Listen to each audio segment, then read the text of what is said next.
Fred, comment ça va? Salut, ça va très bien. Oui. Oui. Je commence la première question, c'est une question un peu basic que je pose depuis à peu près 6 ou 7 mois. Là. C'est où est-ce que tu es situé sur notre belle planète? Puis comment se passe la pandémie pour toi, mon cher Fred, depuis tout ça? Où je suis situé, est-ce que tu veux vraiment géographiquement ou symboliquement? Les deux? Ben, je pense qu'on va arriver aux deux, mais Je suis à Montréal, je suis à Rosemont, à côté d'une piste cyclable. Ça va ça va bien, vraiment. J'ai un automne extrêmement occupé. La pandémie, moi j'ai eu un bébé. Alors, je peux te dire que oh, je peux te dire que le confinement s'est bien passé. On s'est pas trop emmerdé. J'ai eu des petits moments difficiles, mais je te dirais que somme toute, je m'en suis bien sorti. J'avoue que professionnellement, j'ai pas eu trop d'impact, au contraire. Et là, je dois dire que ça va très bien. oui. Faut que je dise ça. Ça va très bien. Je travaille beaucoup. T'as-tu trouvé? C'est ça, avec le bébé, là, il y a 6 mois, c'est intense, mais c'est super le fun. Avec ma blonde, ça va très bien. Elle aussi. Moi, j'en ai deux. Là. J'ai un garçon de 17 ans puis un bébé de 6 mois. Tout ça se mixe très, très bien avec le travail. On réussit à s'adapter. On est dans le lâcher-prise à plein, plein, plein de niveaux, puis ça va super bien. Je pose aussi la question parce que on a eu un souci beaucoup pour la santé mentale. Ouais. On a eu un souci beaucoup pour. Je pense que beaucoup de gens oublient des fois d'embarquer dans le panier la gestion des substances ou les problèmes de substances avec la santé mentale. Un. Deux, surtout pour des gens qui, pour utiliser l'image, là, que c'est un plaster, mettons, de consommer, mais ça veut dire que derrière ça se cachent des problèmes d'émotion, de gestion d'émotion. Fait que l'isolement, l'augmentation, mettons, de la dépression en général, puis de l'anxiété en général, tu l'as-tu ou ressenti ou vu autour de toi, ça, cette espèce de sentiment-là? Évidemment, là, quand tu as un enfant qui arrive dans les 6 mois, fait que, cette fenêtre-là, t'as pas le temps de penser à toi, là, ça te sort de ton ombre en chien, là, mais... oui, mais t'as le temps en même temps. En fait, c'est sûr que moi, c'est à quoi j'ai pensé? J'ai pensé que si j'étais encore dans la spirale de l'alcool, si j'avais pas arrêté de boire, je ne sais pas comment j'aurais vécu la pandémie. Je pense pas que ça se serait bien passé. Parce que moi, ce que j'ai constaté, c'est plus d'alcool, entre autres. Je suis pas dans un milieu qui consomme beaucoup de drogue. Moi, j'ai pas arrêté de fumer du weed. J'en fume très rarement. Là, je te dirais que j'en fume 5 fois par année. Fait que j'ai pas... J'ai pas senti cette pression-là. J'ai une drôle de sobriété. Je sais pas si je pourrais dire ça, là, mais on en parlera peut-être tantôt. Là, mais moi, je suis pas allé dans des groupes. Je suis allé chercher de l'aide, mais j'avais de l'alcool dans mon frigo parce que je cuisine beaucoup. Ça n'a même pas passé proche que je prenne une gorgée ou que je me dise la pandémie, c'est lourd. T'as soif. Non, zéro. Vraiment. C'est ça. Ça, je suis chanceux. Mais oui, j'ai constaté un petit peu autour de moi. Cela dit, socialement, je t'avoue que le fait d'arrêter de boire a fait, c'est que je vois beaucoup moins de monde que j'en voyais avant. Puis avec ma blonde, ça fait 2 ans et demi qu'on est ensemble, qui est quelqu'un de tranquille aussi à ce niveau-là. Elle boit presque pas. Elle a pas arrêté de boire, mais elle boit pas. C'est quelqu'un qui buvait pas dans la vie.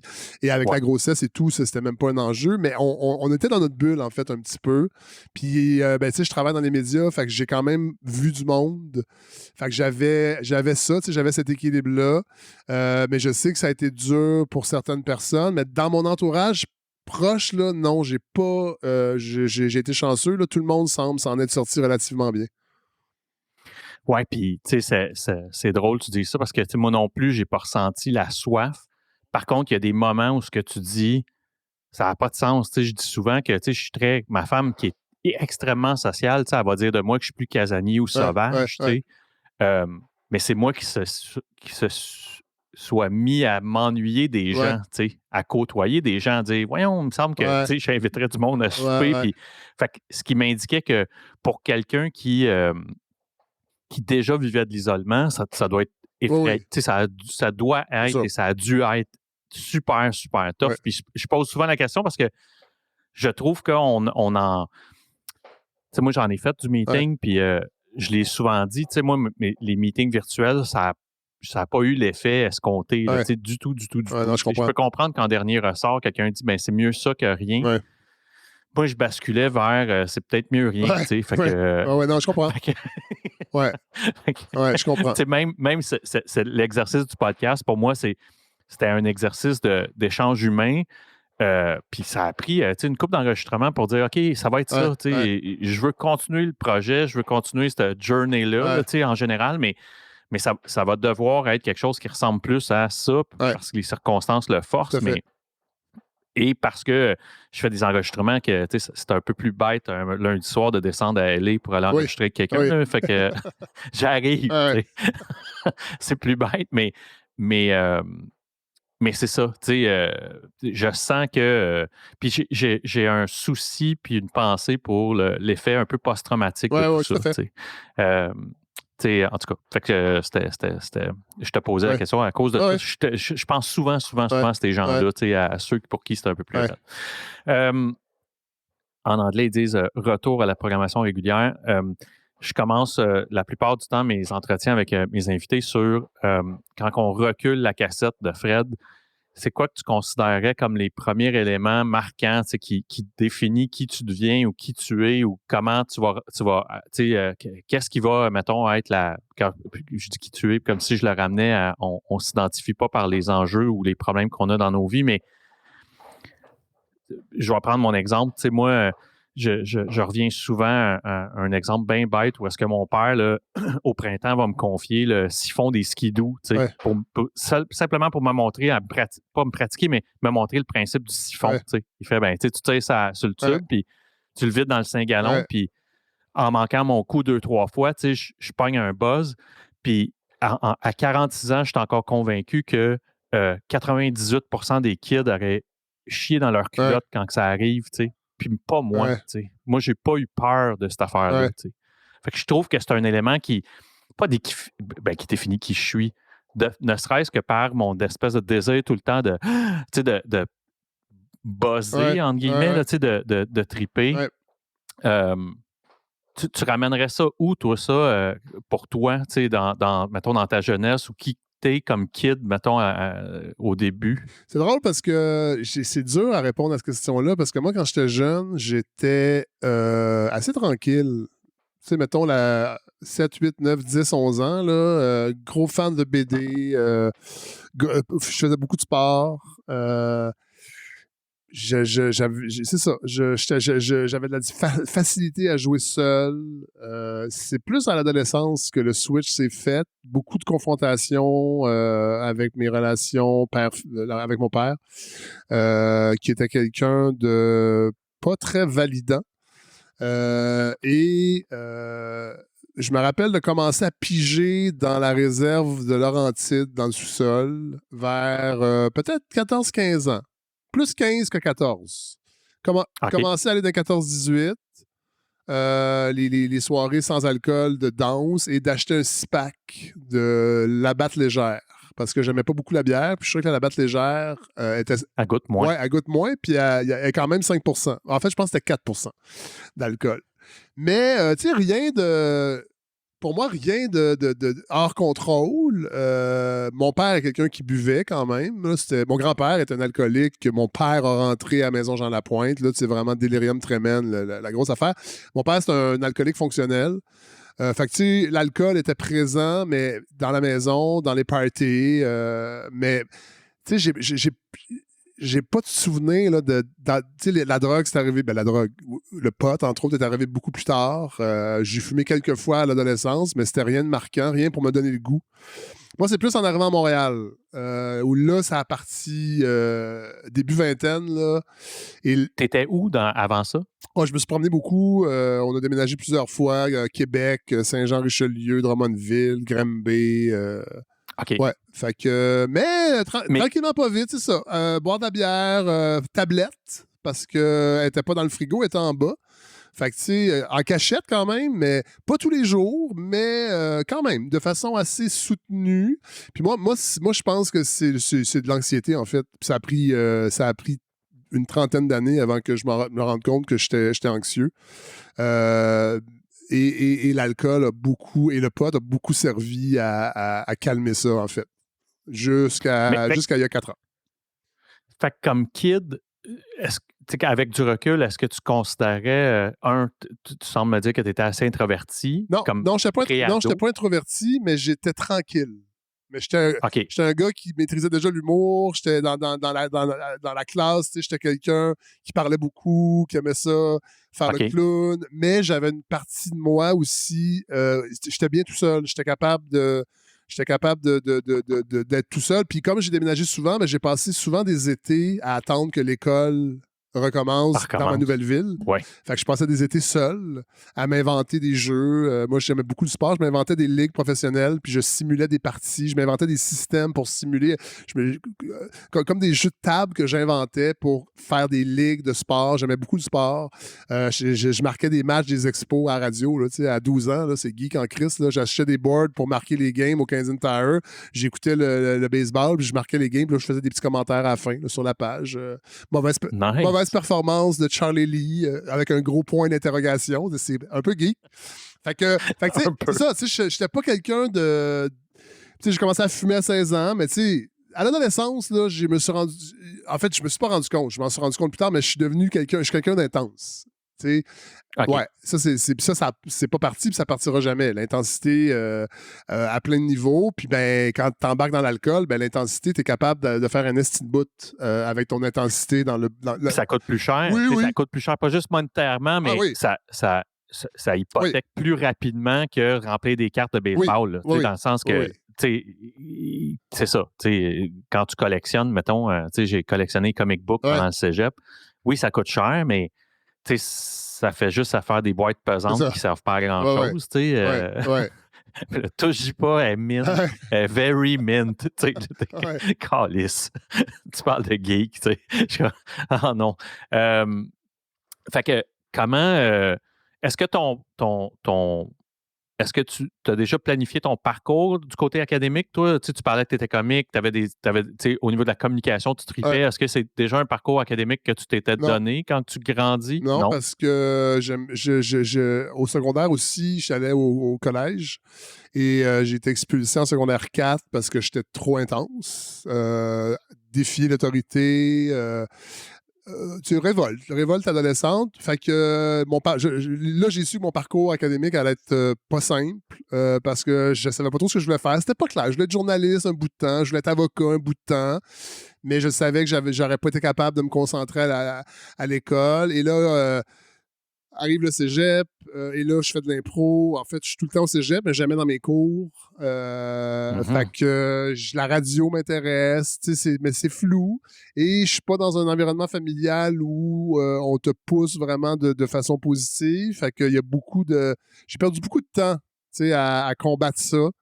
Ce dénigrement-là, si tu veux, et ça a quand même pris fin de la vingtaine là, avant que je trouve ma voie, entre autres avec les apartistes. Mais avant ça, j'ai fait de la radio étudiante à l'Université de Montréal, puis j'essayais, sans le savoir, j'avais envie de faire ça, mais quand on te dit que t'es pas capable de le faire toute ton adolescence, c'est dur d'y croire, mais en dessous de ça, il y avait une voix qui me disait que oui, j'étais capable. Fait que ça a été plus long, mais j'ai réussi quand même parce que j'étais une tête de cochon à poursuivre ce que j'avais envie. C'est juste que ça a été long avant que je trouve le chemin pour le faire. Oui. Puis c'est comme un brouillard de doute par-dessus cette voie-là tout le temps. Tout à fait. Parce que là, tu veux... c'est très drôle parce que moi, on l'a tout...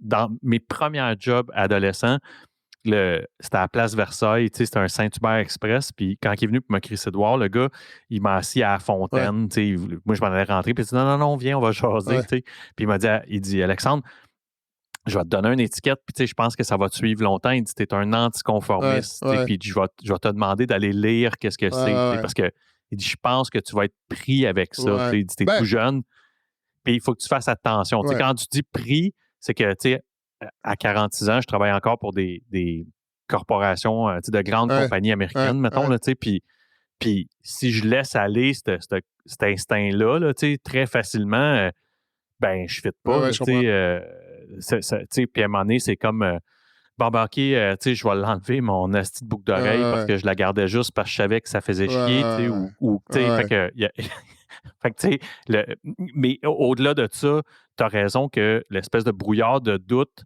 surtout quand tu es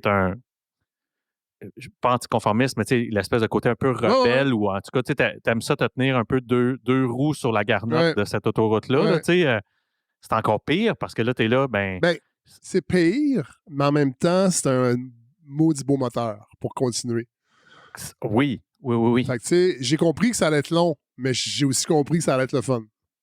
Puis que j'allais faire ça comme. En fait, moi, c'était bien important de garder ce que j'étais, garder mes valeurs. Et oui, quand t'es plus jeune, tu fais moins de compromis. Là, j'en fais un petit peu plus, mais j'ai quand même, je pense, réussi à garder ce côté réfléchir sur l'autorité. Dans le fond, tu sais, quand tu es ado, tu es en but à l'autorité, mais dans le fond, c'est juste que tu réfléchis, tu essaies de comprendre d'où vient le pouvoir, puis est-ce que je peux le questionner, puis c'est un peu ça encore que je fais aujourd'hui dans ma job, là, tu sais, je veux dire, je fais des chroniques humoristiques, mais sur l'actualité, et finalement, je ne parle que de relations de pouvoir entre les politiciens et moi en tant que citoyen. Et fait que, tu sais, j'ai gardé ça encore, tu sais, cette idée-là qu'il faut questionner le pouvoir, mais c'était mal canalisé à l'adolescence, évidemment. Là, tu sais, on apprend à vivre à l'adolescence. Hein.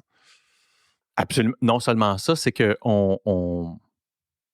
pour beaucoup, cette adolescence-là, c'est un moment, c'est juste un moment, tu sais, où est-ce que, tu sais, c'est une phase, et la crise d'adolescence, où est-ce que, tu sais, ça dure pas, tu sais. Fait qu'on rentre là-dedans, des intenses comme toi, des intenses comme moi, en disant « Ah oui, mais c'est sa crise d'adolescence. » C'est que à 19, 20, 21 ans, quand tu es encore dedans, il faut « Ah, il est peut-être de même pour vrai. Tu sais, c'est pas une balloune. C'est pas une balloune hormonale. Tu sais. Il est peut-être comme ça. Là. Est-ce que l'alcool te sert à délier, mettons, cet affranchissement-là, ou c'est juste un. L'alcool prend quelle place dans te permettre d'être soit moins gêné, ou te permet de je ne sais pas si tu comprends un peu la place qu'occupe l'alcool là-dedans. Oui, c'est sûr que ça te dégêne. Tu sais, je n'étais pas quelqu'un de si gêné, mais j'imagine un petit peu. Mais ça calme, en fait. Moi, c'est ça que ça a fait, c'est que ça calme. Ça calme l'anxiété, la rumination, la tension familiale, parce que mon père, c'est un alcoolique. Donc, grandir dans un milieu comme ça, ben, il y a une intensité qui est tout le temps là. Mon père était colérique aussi. Fait que je pense que, vu que je restais pas très loin de Montréal, fin de l'adolescence, début vingtaine, ben, financièrement, c'était comme difficile de partir pour aller en appartement. Mais c'est clair que quand je suis arrivé en appartement, je me suis libéré de cette chape-là d'intensité paternelle où il peut exploser. Tu sais, il m'a jamais frappé, mais tu sais, j'ai pas vécu de violence physique, mais une violence verbale. Et tu marches sur des œufs tout le temps, puis tu sais, bon, puis tu essaies de devenir un homme aussi, puis lui, il t'en empêche parce qu'il est pas bien dans sa peau non plus. Tu sais, j'ai compris ça par la suite, on s'est parlé des années plus tard. Tu sais, j'ai réglé ça avec lui, là, je suis en paix avec tout ça. Mais quand tu le vis, c'est vraiment difficile, puis tu sais pas pourquoi c'est difficile. C'est juste que c'est difficile. T'es dans t'es dans un milieu qui est pas stimulant, qui est dans l'adversité tout le temps. Mais tu continues pareil parce que tu as une flamme en dedans. Et là, j'arrive à Montréal, puis là, je pense que là, j'ai une liberté totale. Je peux sortir. Puis là, à Montréal, tu peux sortir le lundi soir, le mardi soir, le mercredi soir, le jeudi soir. Il y a des filles, il y a des amis. C'est les années 90, c'est le fun. J'étais arrivé en 95 à Montréal, j'avais 23 ans. Je peux te dire que l'université a pris le bord, là, sincèrement, c'est ça. Et là, le pattern embarque. Là, je commence à fumer du pot plus régulièrement. Et ça aussi, ça calme. Ça aussi, ça apaise l'intensité intérieure. Puis, ben, là, c'est sournois parce que là, tu te mets à fumer quasiment chaque jour, à boire à tous les soirs. Tu sais, moi, j'ai jamais été quelqu'un qui boit le matin, tu sais, qui boit même le midi. C'était le soir. Moi, tous les soirs devaient être des vendredis soirs. OK. Ouais. Sinon, Fait que t'avais c'était plat. le lundredi, Ah, le mordredi. tout à fait, tout le temps. Fallait faire, c'est ça. Puis ça m'a suivi longtemps. Puis ça fait pas si longtemps là, que j'accepte qu'une soirée qui a l'air d'être plate ne sera pas plate, elle va juste être tranquille. Ouais. C'est ça. Mais pendant longtemps, mais tu réussis à fonctionner. Puis là, ben aussi, tu as des moments fous quand même là, dans ces soirées-là. Puis des bonnes idées, puis qui t'amènent ailleurs. Puis tu sais, fait que c'est très sournois. C'est très dur de... Tu sais, je me dis... avoir su ce que je suis devenu, est-ce que j'aurais arrêté? Est-ce que j'aurais fait d'autres choses? Je ne le sais même pas. Parce que je pense que ça fait partie du parcours que moi, j'ai eu.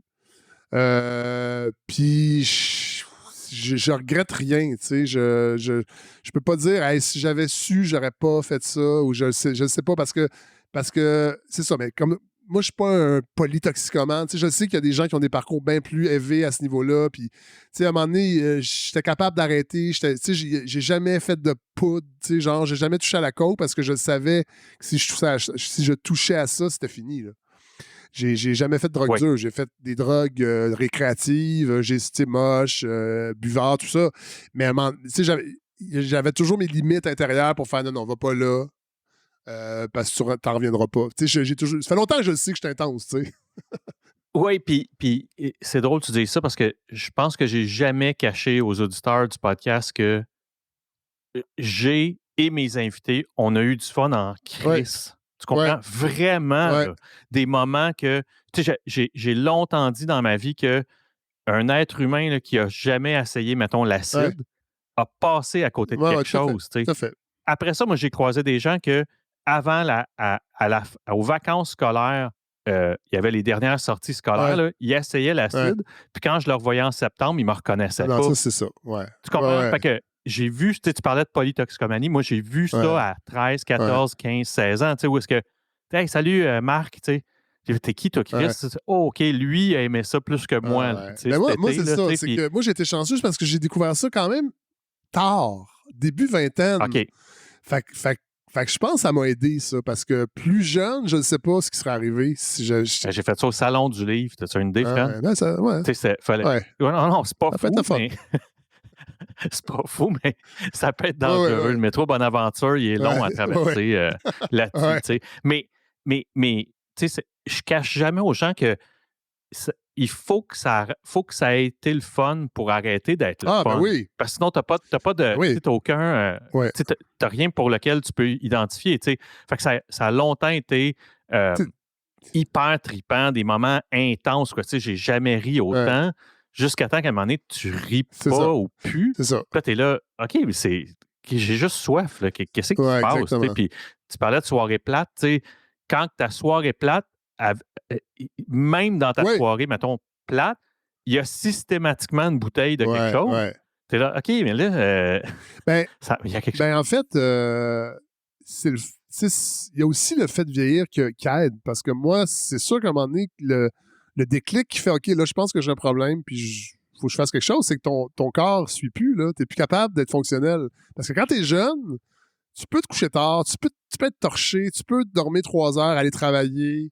Mais à un moment donné, puis moi, j'étais capable d'en prendre de l'alcool. Fait que j'ai été capable de boire quand même pas mal tous les jours pendant beaucoup, beaucoup, beaucoup d'années.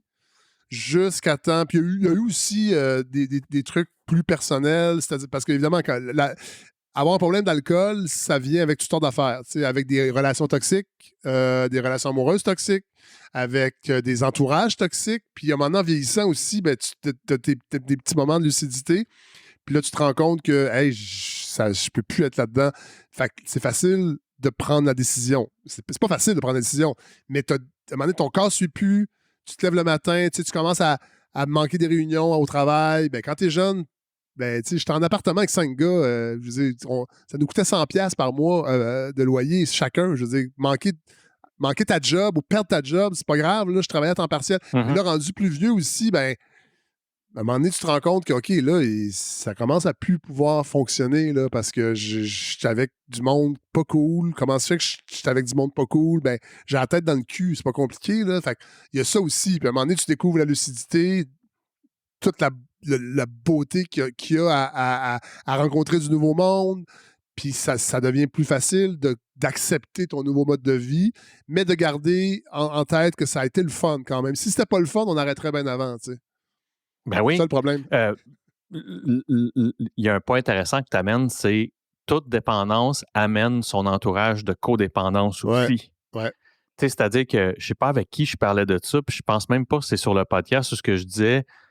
Il y avait des.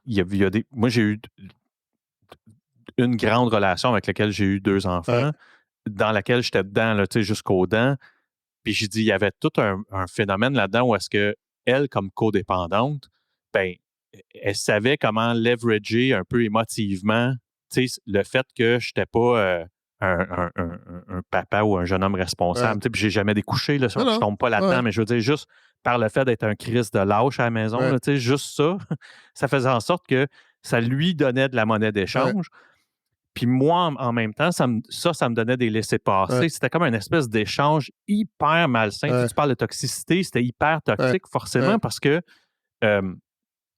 ma façon, mettons, de me rendre comme acceptable ou de m'excuser, c'est de pas me péter la face un vendredi soir. En échange de l'espèce de chantage émotif de tu me laisses tout le temps tout seul avec les kids quand c'est l'heure du bain. Puis là, tu sais, tu surfes que sur c'est de la merde. La conclusion, c'est que c'est de la merde. Mais fait que chaque dépendance vient forcément, dépendamment de ton entourage, avec tu deviens un aimant des gens codépendants. Oui, tout à fait. Oui, puis c'est ça. Puis tu deviens. C'est ça que tu cherches et aussi. La victime est le bourreau de ça. Oui, c'est ça. Puis en fait, c'est pas ça que tu cherches nécessairement, mais t'as pas la tête claire. Fait que tu prends pas les bonnes décisions à ce niveau-là, là, c'est sûr. De toute façon, tu n'as pas ce qu'il faut pour attirer quelqu'un de stable. Voilà. Impossible. Effectivement. Parce que eux autres, en 10 secondes, ils font non, Christ, je peux pas. Non, tout à fait. Tout à fait. Je pose souvent cette question-là, mais as-tu un flash des premières semences de, soit de te réveiller un lendemain ou de commencer à te dire ça n'a pas de sens, c'est pas ça, ça peut pas être ça. Ça arrive-tu bien tôt, ça? T'as-tu une image de ces moments-là? Parce que, ça dure combien de temps, ça? Mettons, de quel âge à quel âge? Tu m'as parlé de 15, 16, 17 ans, ça start. Tranquillement. Ça dure combien de temps? Tranquillement. OK. Tu veux dire, qu'est-ce que tu veux dire? Ça dure combien de temps? Ben, tu vas arrêter de consommer de la boisson à quel 46. âge? 46. Ouais. OK. Fait que c'est quasiment... OK, mais au total, c'est quoi? C'est une aventure d'à peu près 25 ans, à peu près? 25, 28 ans, oui. C'est ça. Ouais. Là-dedans, là, dans ce 25, mettons, ce 25, 28 ans-là, ça commence quand les premières semences de ça? Il y a quelque chose, il y a quelque chose qui va pas. Dans la début trentaine, je pense. Je me disais. Tu sais, je veux dire, mes 2 grands-pères ont eu des problèmes d'alcool. Mon père, tu sais, je veux dire, cela dit, il faut faire attention parce que l'aspect héréditaire est une donnée parmi d'autres qui font que quelqu'un va développer une dépendance parce que toutes mes tantes qui ont eu le même moi, c'est mon grand-père, mais eux, c'était leur père. La plupart de mes tantes n'ont pas de problème d'alcool. Je veux dire, c'est pas tout le monde, c'est pas tous les enfants. Fait c'est pour ça que. Absolument. Mais je me voyais aller, je me disais, ouais, moi, je pense qu'éventuellement, il va falloir que j'arrête. Mais j'aurais pas pensé que ça allait être à la mi-quarantaine. Moi, je pensais, là, dans les années, quand je vais avoir 60 cucks, là, mais c'est arrivé beaucoup plus vite. Et ça a été un ensemble de facteurs, mais beaucoup, une relation toxique, très toxique, à se mettre à faire des choses que tu dis, ben voyons donc, comment ça je fais ça? Comment ça j'accepte ça? Comment ça je fais des choses et comment ça fait que j'en accepte? Puis là, et physiquement aussi, et crise de panique. Okay. Peux-tu me donner un exemple de choses que tu acceptes? Là, je veux pas c'est pas une affaire de... Ben, être avec quelqu'un de très dénigrant. OK. Puis de se dire, hey, c'est pas supposé être ça, là, une relation amoureuse. Puis j'y retourne. Puis je veux dire, je veux pas jouer la victime parce qu'il y a un tango dans ça. Puis moi aussi, à un moment donné, tu sais, des épisodes colériques, verbales, beaucoup d'irritabilité. Et aussi la relation avec mon fils à l'époque. Là, j'étais comme, ben non. En fait, quand il est plus petit, tu te dis, OK, il a pas tout à fait conscience, mais là, il avait peut-être 11-12 ans, puis tu te dis, OK, là, je veux dire, quel modèle j'offre? Tu sais, toutes ces pensées-là, puis j'ai même demandé à l'époque, trouves-tu que je bois trop? Puis il m'a dit, ouais, je trouve que souvent tu bois trop. Fait que, tu sais, quand ton fils te dit ça, ça fesse, ouais. ouais. Fait que là, tu dis, OK, je pense qu'il va falloir que je fasse quelque chose. Puis là, évidemment, tu as peur d'arrêter parce que tu as peur que ton mode de vie. Ben, c'est bien insidieux parce qu'à un moment donné, tu t'identifies à cette vie-là. Tu penses que ça fait partie de toi. Tu penses que ça fait partie de ta personnalité d'être un gars de party, d'être un. Puis moi, en plus, ben, tu sais, j'étais à la radio, dans une émission assez populaire où mon personnage radiophonique était le gars de party. Mais le gars, tu sais, qui a des opinions, mais qui se fait payer des verres d'un bar, tu sais, puis j'aime le monde. Moi, je veux dire, j'aimais ça, là. Ben bon. oui. Et là, tu te dis, OK, là, si j'abandonne ça, je vais tout perdre ben, ça. c'est ça, qu'est-ce qui va arriver? Et là, est arrivée la méditation proposée par mon psy à l'époque. La méditation arrive avant? Oui.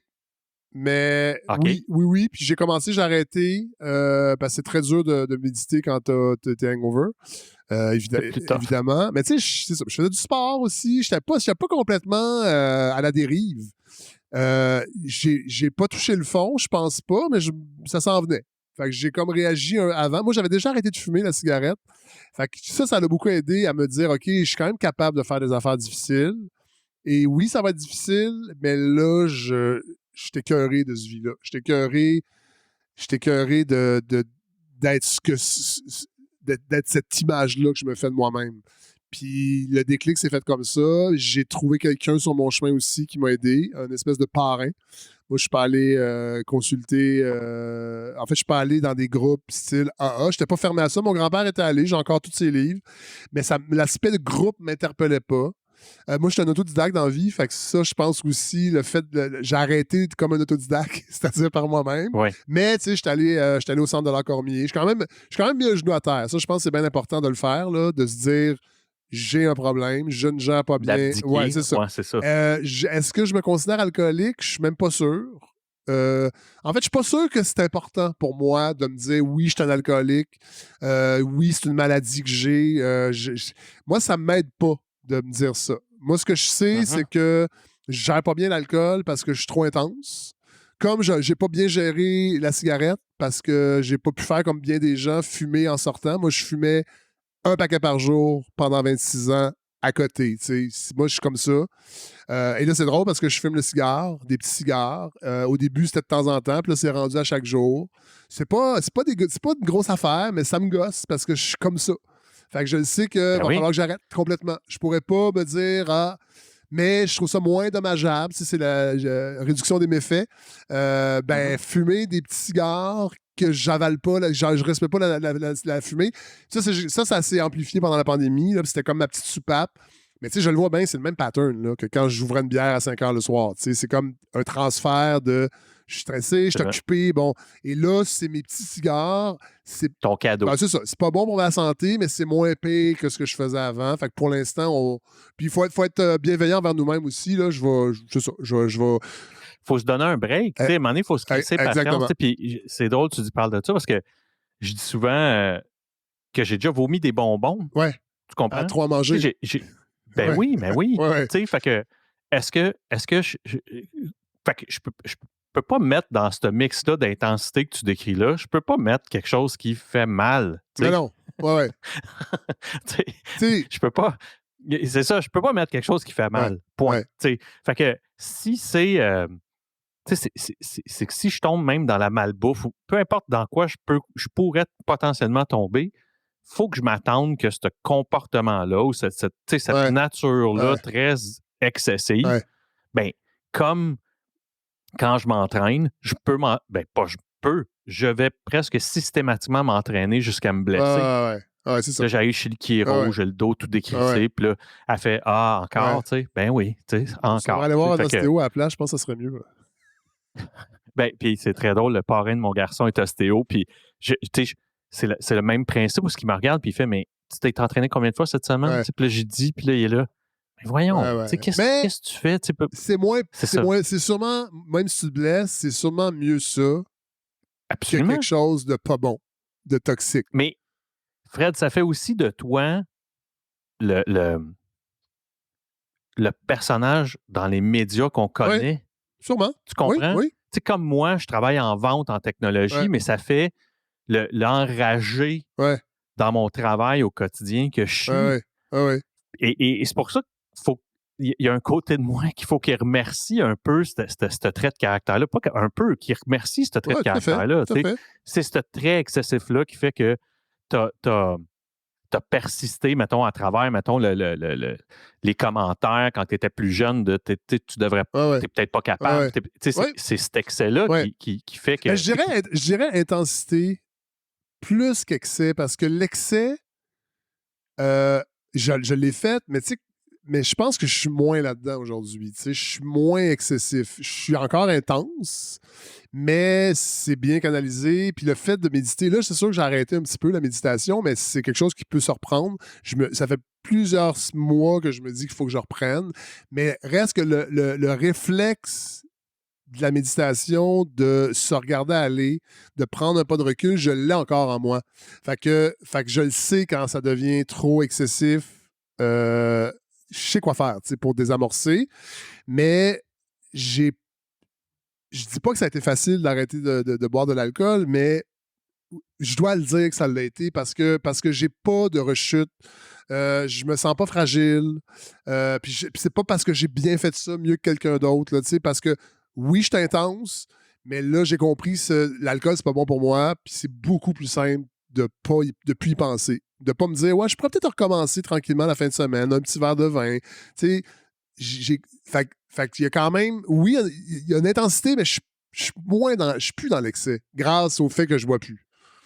Mais, puis c'est drôle, tantôt, tu as dit, tu sais, je me suis pas rendu au fond du baril, mais tu sais, par contre, tu m'as parlé de crise de Oui, panique, tu m'as parlé de, tu sais, que tu avais un overlap entre te remettre de la dernière cuite à recommencer à être un être humain responsable et productif de ouais, jour, là, tu comprends? ouais, Ben, tu sais, moi, là, c'est la même affaire. Tu sais, je suis rentré à la maison Jean Lapointe, puis j'avais encore mon duplex. ouais, Tu sais, oui, ma femme m'avait pas crissé c'est ça, là, tu c'est comprends? ça, J'avais pas perdu mon c'est char. ça. Fait que mon fond de baril, c'était mon fond de Ouais, baril, non, dans le oui, sens que, oui, oui, oui, tu comprends? oui, oui, c'est ça. Fait que, tu sais, je pense que, Je veux pas dire que j'aurais dû me rendre, mais je suis chanceux, j'ai comme mis break à temps. ouais, mais je pense que c'est probablement ton fond de baril à Oui, tout à toi, fait. tu sais. C'est un- Parce que tu aurais-tu survécu encore une autre dizaine de crises de panique? non, Tu sais, non, non, peut-être non, non, pas, non, tu non. sais. En fait, je suis chanceux, j'avais un plus petit baril que quelqu'un C'est d'autre. ça. Très bien J'avais un dit. barillet, un tout petit barillet, mais il était, On mais il l'avait était plein. probablement bu. Il était plein. On Oui, avait probablement bu le j'avais baril. un keg, c'était un petit keg, il était vide. Ouais. Euh, tu me parlais de trouver quelqu'un. C'est une coïncidence que cette personne-là arrive ou c'est quelqu'un que tu connaissais déjà? Tu sais, cette espèce de mentor-là ou de Je le connaissais coach-là déjà. qui C'est quelqu'un arrive? avec qui je me torchais dans OK. mon bar de quartier, qui lui, que j'ai arrêté de voir, qui est plus vieux que moi. C'est Pierre, Pierre Guillot. Pierre Guillot Ortiz, qui nous écoute probablement pas, mais je veux le nommer parce qu'il a été vraiment important. C'était pas un ami, c'était une connaissance. Un gars, moi, je travaillais beaucoup dans un bar à côté de chez moi. J'amenais mon ordi, je faisais mes textes, puis après ça, ben, je prenais un verre, puis j'arrivais à 4 h de l'après-midi, je finissais mes textes à 6h30, 7 h, puis je rentrais à 1 h du matin. Tu sais. Et lui était là. Puis à un moment donné, je l'ai plus revu, et là, j'ai su qu'il avait arrêté de boire. Puis à un moment donné, quand je me suis mis à réfléchir à je pense que j'ai un problème, il va falloir que j'arrête, comment je fais. Je l'ai rencontré dans une soirée qu'il présidait. Là. Il était comme une soirée bénéfice.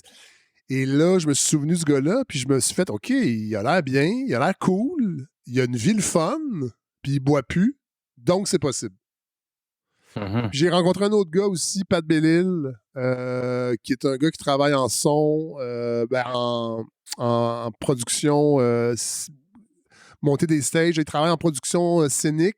Et lui, j'ai travaillé. C'est un auteur aussi, c'est un humoriste. Puis j'ai travaillé avec sur une gig que je l'avais engagé. Et lui m'a confié que ça faisait 10 ans qu'il buvait plus. Puis sa vie était très cool. Puis j'ai fait OK, ça se peut. Là, j'ai 2 personnes qui ont des vies enrichissantes, qui sont comme moi, des intenses, qui ont fait le party. qui ont été capables d'arrêter et qui ont du fun dans la vie. Donc, c'est possible. Et ça, là, ça a tout changé. Ben, Ouais. C'est fou, Ouais, hein? ça a tout changé. Puis là, j'ai dit à Pierre et à Pat, si ça vous tente, j'aimerais ça que vous m'accompagniez un peu de loin là-dedans. Pierre, je suis allé dîner avec 2-3 fois au début quand c'était bien, bien, bien difficile. Pat aussi, on s'est parlé au téléphone, tout ça. Puis encore aujourd'hui, Pat, je l'ai perdu de vue un peu, mais Pierre, je le vois encore. On est devenus des amis, en fait. Puis lui, sporadiquement, il m'écrit comment ça va. Toujours sur le bon chemin, tout ça. Fait que cet été, il m'a même loué son chalet pendant 2 semaines avec ma blonde puis mon bébé. Fait que c'est très cool, mais c'est ça. Quand tu découvres ces gens-là, tu fais OK, c'est possible, mais après ça, faut mettre un genou à terre.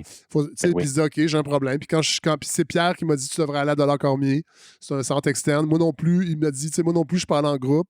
Je suis pas allé dans les AA. En fait, je suis allé, ça me rejoignait pas, mais Dollar Cormier, ils m'ont beaucoup aidé. Mais tu sais, j'avais déjà arrêté de boire quand je suis allé à Dollar Cormier. Ça faisait 5 semaines. J'avais déjà commencé à méditer. Je joguais. Fait que je suis pas. Tu sais, Dollar Cormier, là, c'est une rencontre par semaine là, avec un travailleur social. Ouais. Bon, j'ai fait peut-être 5 ou 6 séances, puis ils m'ont dit écoute, je pense que tu peux arrêter de venir, tu es vraiment sur le bon chemin, continue.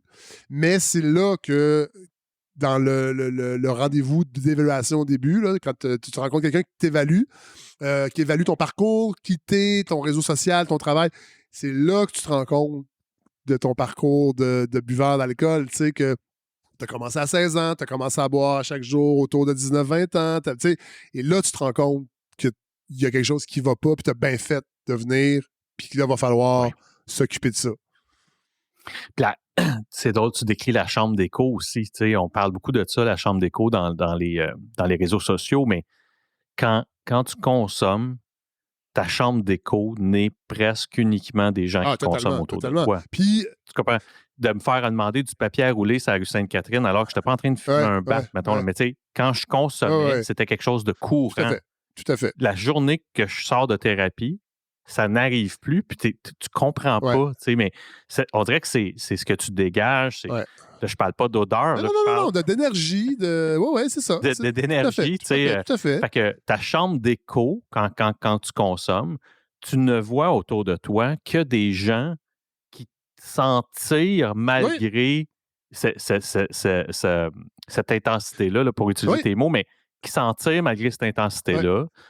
Puis on est dans un monde, il ne faut pas l'oublier, on est dans un monde, là, je parle du Québec, où l'alcool est partout, où il y a une société d'État qui gère l'alcool, qui nous fait des pubs, il y a des chroniques dans les journaux, à la radio, à la télé. Là, je ne veux pas dire que c'est mal, je ne veux pas dire qu'il faut éliminer l'alcool de la société, mais c'est quand même un message qui est omniprésent, que l'alcool, c'est pas trop problématique. Puis en fait, je trouve que socialement, on a encore l'image de l'alcoolique comme le gars qui boit en se levant, qui boit du fort dans un petit flasque, caché. Avec un sac en papier brun. Il y a des gens qui font ça, mais moi, je calcule qu'une émission comme Pénélope, qui a une chronique avec un sommelier, qui nous fait une chronique à 10 h le matin pour nous donner des suggestions de vin nature pour accompagner des desserts, je commence à trouver que collectivement, il faudrait peut-être se poser des questions sur la place de l'alcool. Quand tu es rendu à avoir des suggestions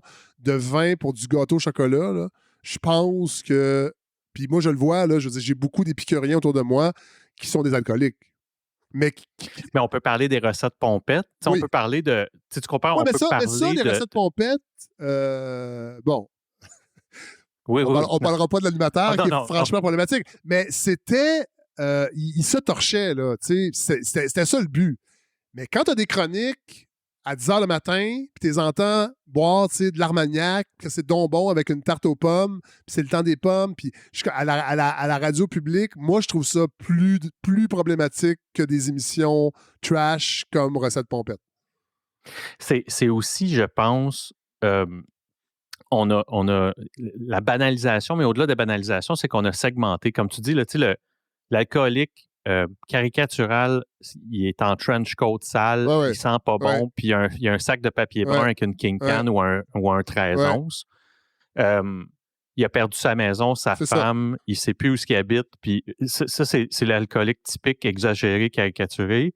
Ou sinon, c'est le père de famille sous qui regarde ses messages textes puis qui écrase quelqu'un en Oui. char. Là. Tu comprends? Ouais. Voici comment la société d'État nous a présenté ça. Entre les Ben non, deux, mais tu as raison. je dirais pas que c'est la société d'État qui nous a présenté ça, c'est l'image collective qu'on s'est fait. Mais tu sais, hey, moi, là, quand j'ai arrêté de boire, là, moi, je suis un gars qui cuisine énormément. Je me suis rendu compte que ma façon de cuisiner était complètement subordonnée par mon désir de boire de l'alcool. C'est-à-dire que je commençais à cuisiner à 5 heures le soir. Ça, c'était mon go pour m'ouvrir une bière. Et là, je faisais de longues recettes. Parce que moi, quand je me suis rendu compte de ça, quand je mange, après ça, j'ai plus envie de boire. Moi, je suis pas quelqu'un qui tombe indigestif. J'ai jamais fait ça. Fait que là, je faisais des longues recettes pour commencer à manger vers 9h30, 10h le soir. Fait que ça me permettait de boire pendant 5 heures en cuisinant. Fait que dans ma tête, moi, je suis un épicurien. Je suis pas quelqu'un qui a un problème d'alcool. Tu faisais des accords, Fred. Ah, très peu. Parce que j'étais pas un amateur de bon vin. Moi, j'aimais ça boire de la bière, du vin en mangeant parce que tu veux continuer à boire, mais après ça, c'était fini. Alors, je mangeais jamais de restant. Parce que si je mangeais un restant le lendemain, ça veut dire que je buvais pas longtemps parce que le souper était déjà prêt. Fait que je repartais une longue recette en écoutant de la musique, tout ça. Fait que tu sais, c'est insidieux là, quand tu penses à ça, mais combien de gens sont dans ce pattern-là, que la bonne bouffe, la bonne chair est une façon un peu de masquer. Là, je dis pas que tous les gens qui sont épicuriens ont des problèmes d'alcool, mais beaucoup se convainquent eux-mêmes qu'ils n'ont pas de problème d'alcool parce qu'ils boivent des bons vins et c'est toujours dans un contexte de cuisine. Mais moi, je buvais jamais le midi. Jamais, même en réunion, là, c'est très rare que je buvais. Moi, c'était à 5 heures CTD, par exemple. 5 heures, je commençais, parce que là, je commençais mon souper.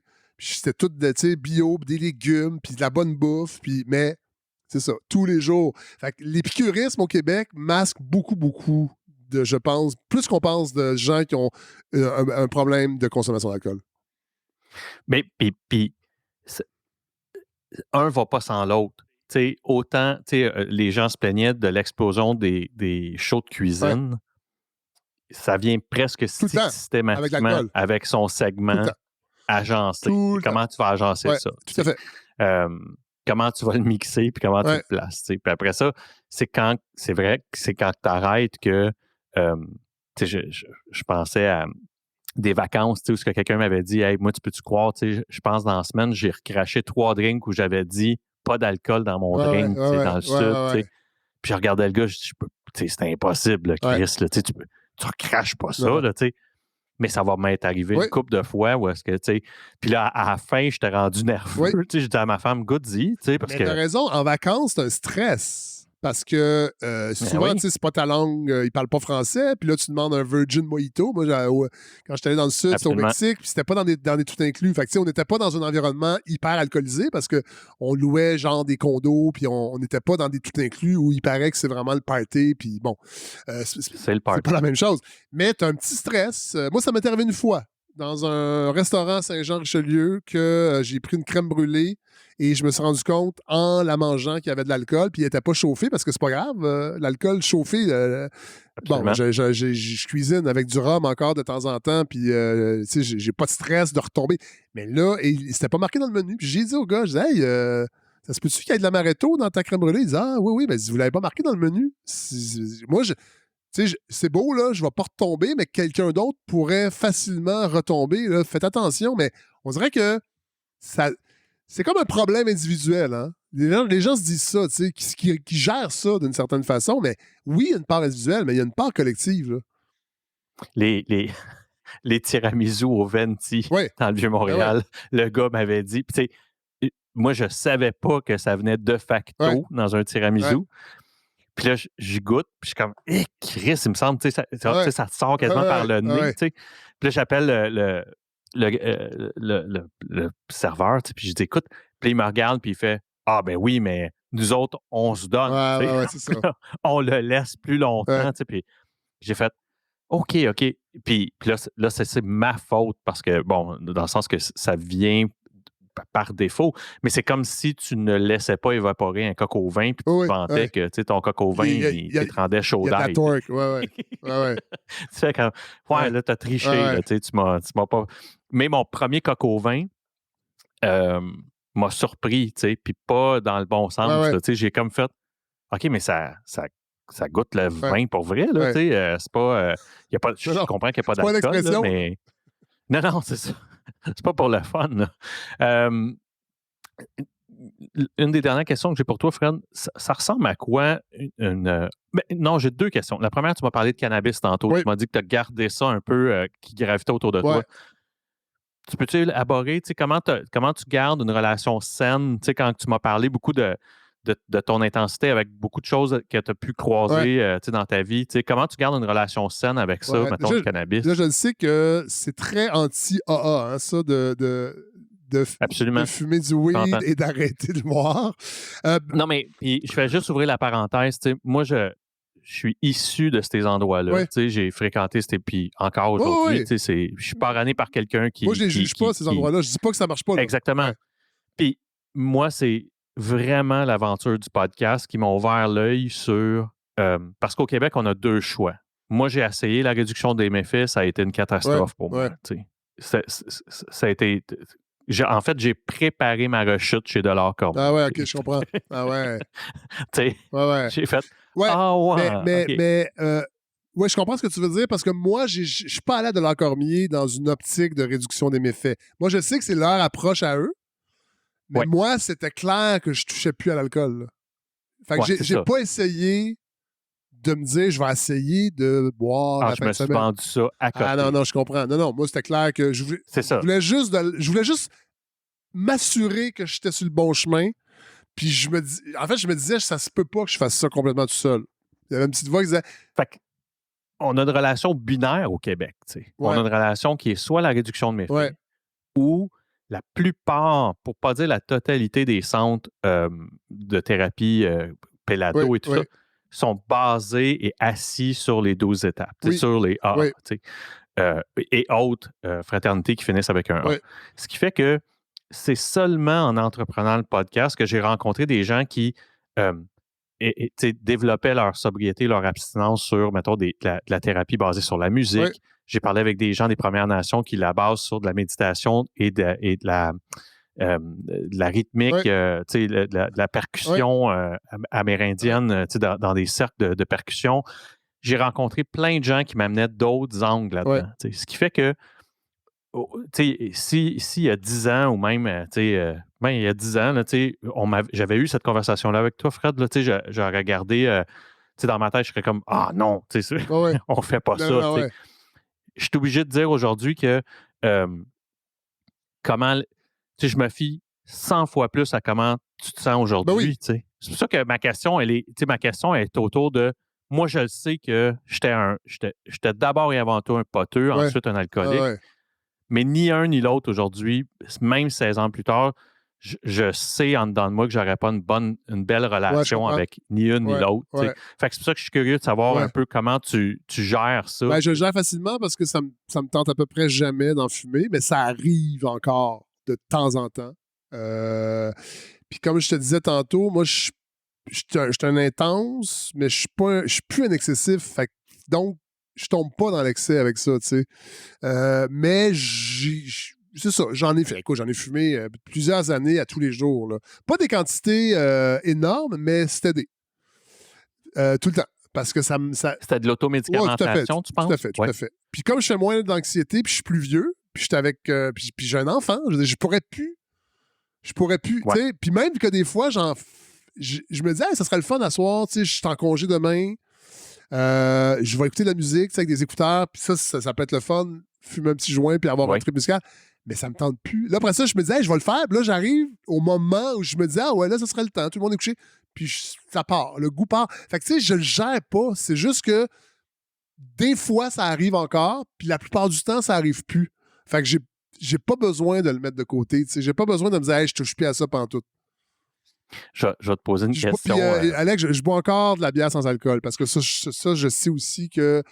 C'est un autre débat. Ouais, c'est ça. Mais tu vois, les AA, je pense que ça a été bon pour bien du monde, mais c'est pas un taux d'efficacité non plus à toute épreuve. Fait que ça veut dire qu'il y a d'autres voies possibles, tu sais. Absolument.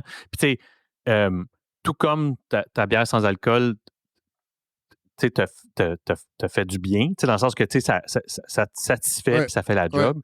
Ben, quand Étienne Boulay lance les breuvages ouais. atypiques, pour beaucoup, je ne sais pas si tu y as Non. goûté, là, mais le rum and coke goûte le rum and Ouais, coke. ouais, Ça goûte pas le coke. ouais, Ça a le snap ouais, ouais. du rhum dans le Mais je cola. peux comprendre que pour des gens, c'est dangereux parce que, tu sais, moi, je bois pas de vin sans alcool parce que la plupart sont pas bons.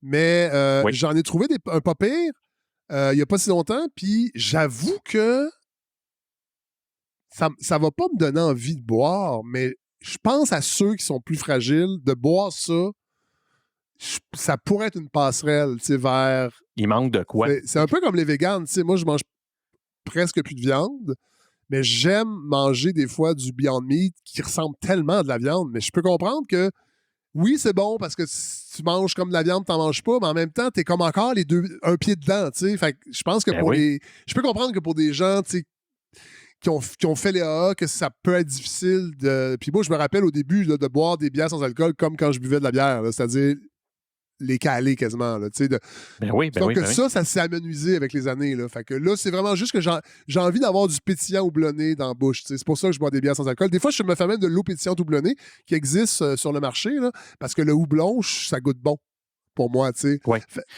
Puis d'ailleurs, on a développé une certaine expertise ici. Là, on Ah, a des totalement, microbrasseurs qui ont ben oui, commencé à ben oui. développer des beaux Mais produits. en... Moi, j'ai jamais trippé sur le goût de la Ah, bière, mais j'entends vraiment de belles ah oui, choses. vraiment, vraiment. Il y en Euh, a vraiment beaucoup, ouais. puis que, ouais, c'est Ouais, ça. Des ouais. microbrasseurs qui ont fait comme Parce qu'il y a un marché pour ça.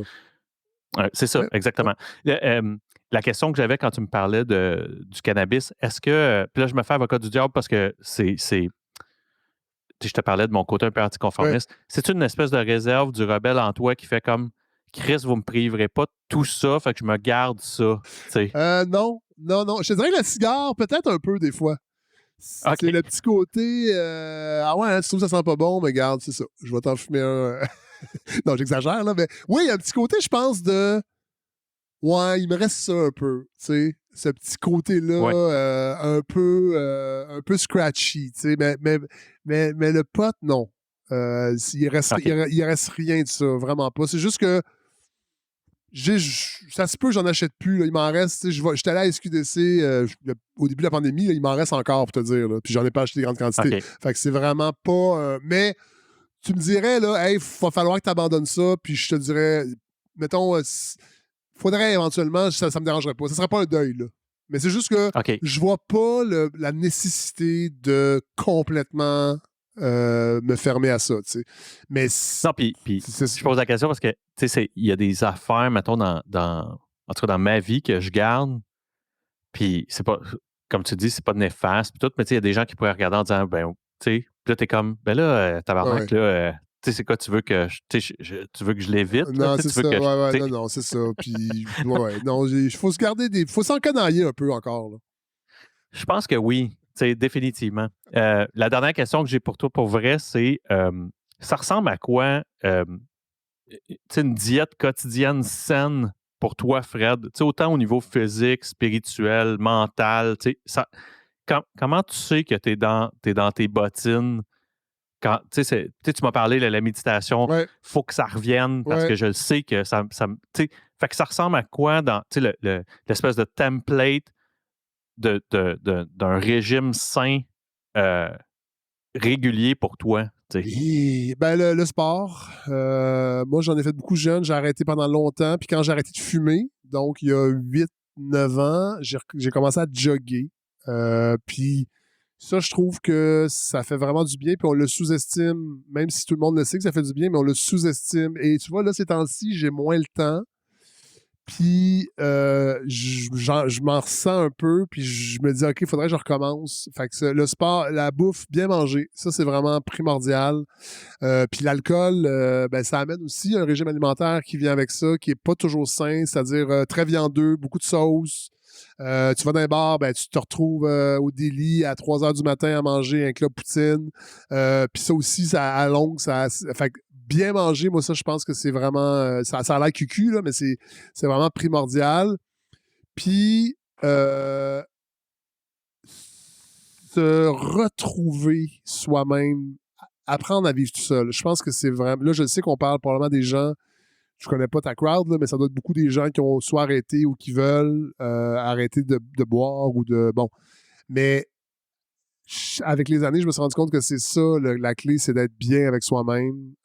J'ai pas de clé. Oui, c'est la clé, mais j'ai pas de truc. Mais il faut apprendre. Quand on sent... C'est une chose que j'aurais aimé savoir plus jeune, c'est ça. De toujours être bien avec soi-même. C'est-à-dire tout seul. Être capable d'être tout seul. Ça, je pense que c'est une clé. Et d'avoir une bonne hygiène de vie. C'est pour ça que je garde encore les petits cigares de temps en temps. Parce que le reste du temps, j'ai quand même une bonne hygiène de vie. Moi, ça me dérange plus de me coucher à 9h30 le vendredi soir, alors qu'avant, c'était un échec. Pendant longtemps, c'était un échec d'être dans mon lit à 9h, 10h le soir. Tu pouvais pas croire, tu sais. C'était ma vie. J'étais en train de mourir en dedans, là, en me disant ça. Alors que là, des fois, j'ai donc hâte d'être dans mon lit avec un livre.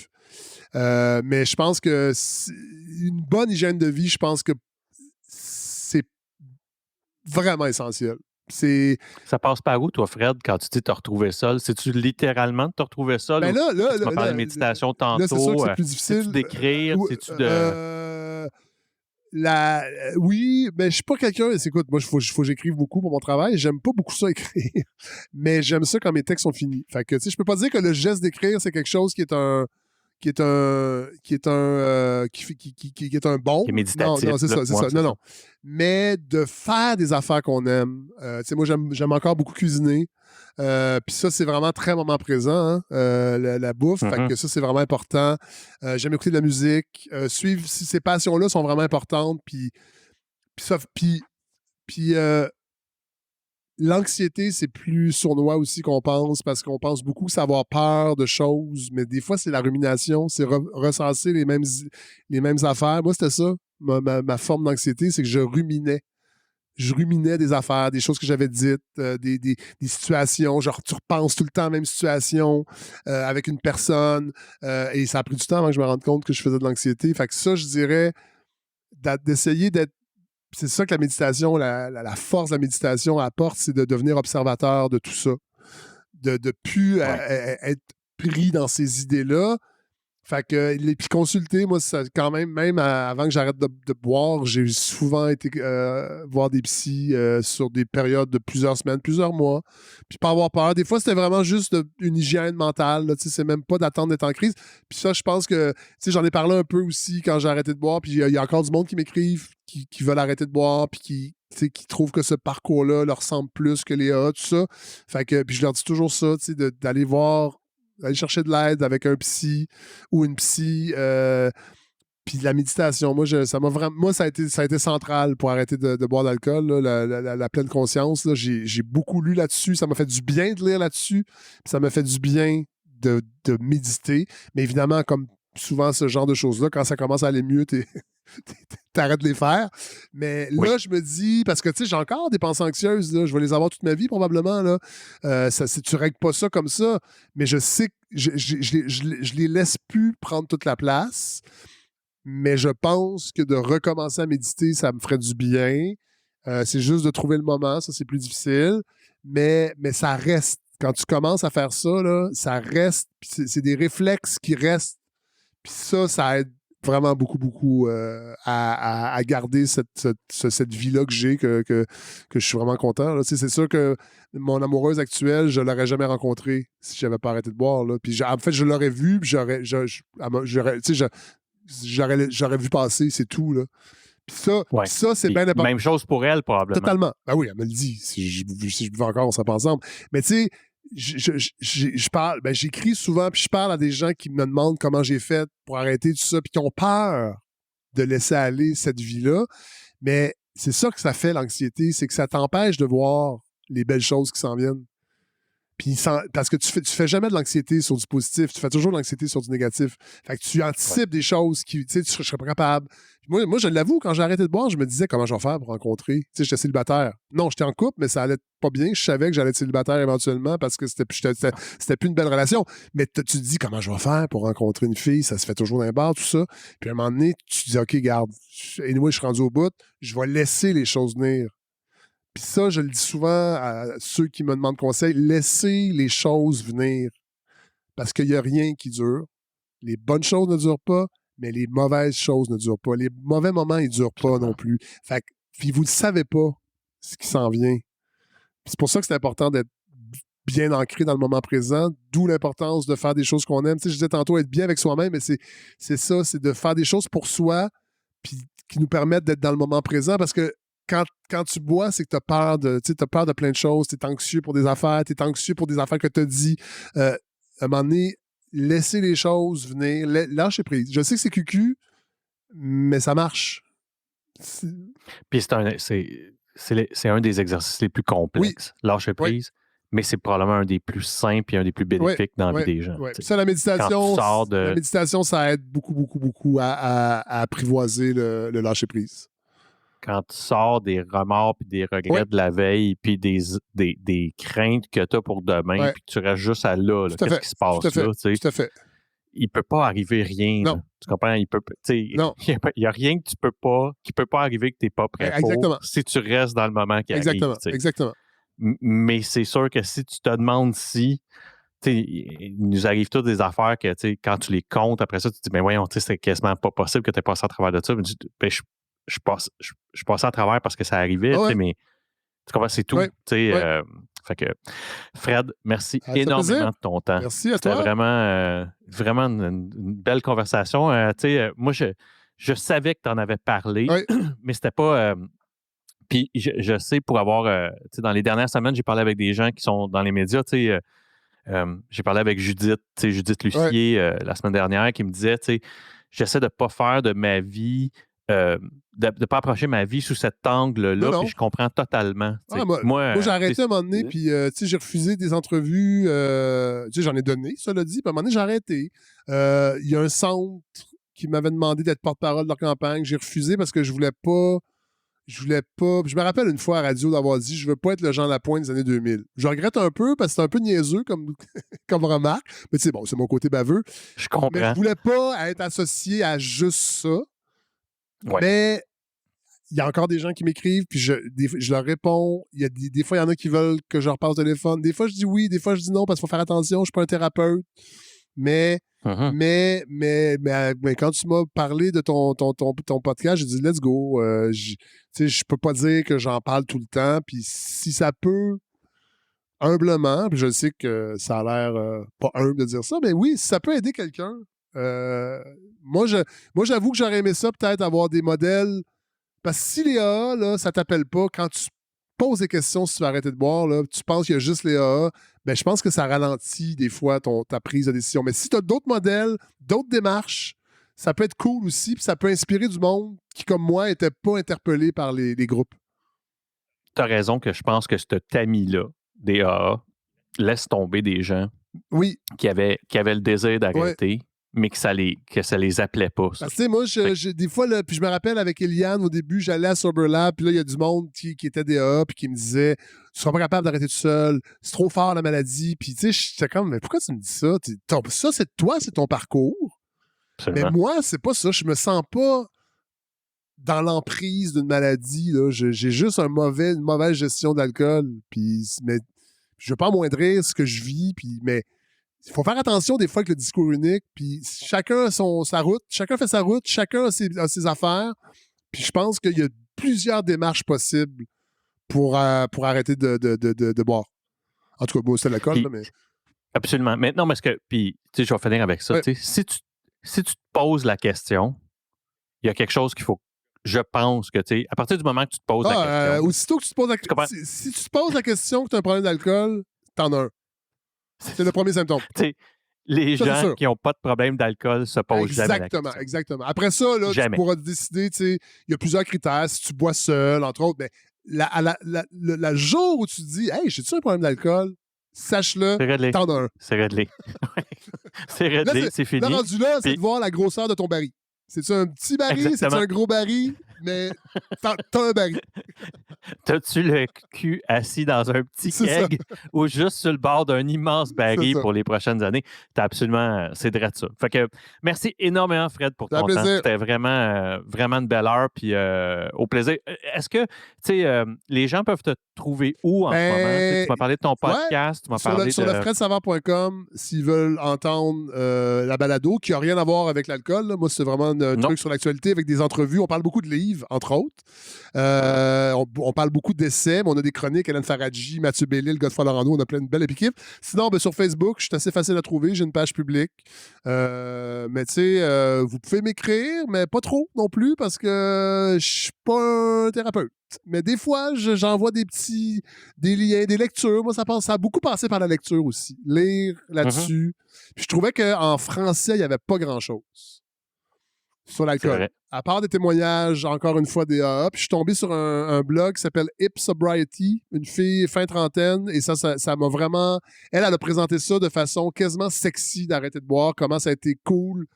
Pas d'arrêter, mais comment sa vie a été cool, puis pourquoi, puis en tout cas, avec des rubriques, ça m'a vraiment, vraiment inspiré. Qui est en anglais, by the way. Qui est en anglais, oui. Parce que récemment, il y a un gars qui a sorti Really Good Shares, il faut que j'en parle, qui est un podcast anglophone qui était cœur. Sa production est hot, l'approche est hot, le host est super sympathique.